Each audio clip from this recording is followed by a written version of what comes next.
రేపిస్టుకు పోలీసుల రక్షణ, పదే పదే బెయిల్, కోర్టులోనే కత్తులతో పొడిచి చంపిన మహిళలు.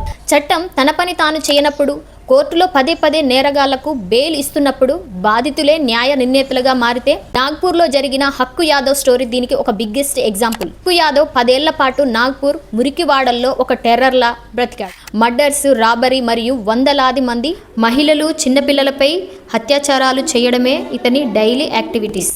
ఎవరైనా కంప్లైంట్స్ ఇస్తే పోలీస్ సపోర్ట్తో వారిని దారుణంగా చంపేసేవాడు. అతనిపై ఎన్నో కేసులు ఉన్నా కోర్టుకు వెళ్ళినా ప్రతిసారి ఈజీగా బెయిల్ మీద బయటకు వచ్చేసేవాడు. ఒక మర్డర్ చేసినా 100 చేసినా శిక్ష ఒకటే కదా అన్నది అతని యాటిట్యూడ్.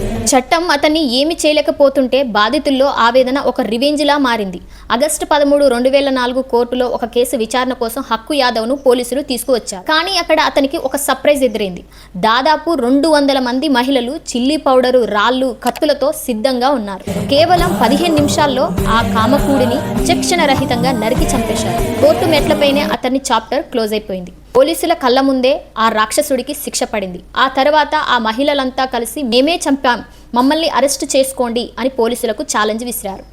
ప్రజల సపోర్టు, లాయర్ల వాదనలతో చివరకు కోర్టు అందరినీ ఇన్నోసెంట్స్గా గుర్తించి విడుదల చేసింది. వ్యవస్థ ఫెయిల్ అయిన చోటే సామాన్య మహిళలే జస్టిస్ని కాపాడారు. చట్టం త్వరగా స్పందించాలి, లేదంటే ఇలాంటి తిరుగుబాటు తప్పదని అందరూ కూడా భావిస్తున్నారు. మీ యొక్క అభిప్రాయాన్ని తప్పకుండా కామెంట్ రూపంలో తెలియచేయండి. ఈ వీడియో కనుక మీకు నచ్చినట్టయితే ఒక లైక్ చేయండి. ఇలాంటి ఇన్ఫర్మేషన్ వీడియోస్ కోసం మన ఛానల్ని ఇప్పుడే సబ్స్క్రైబ్ చేసి సపోర్ట్ చేయండి. Thank you for watching.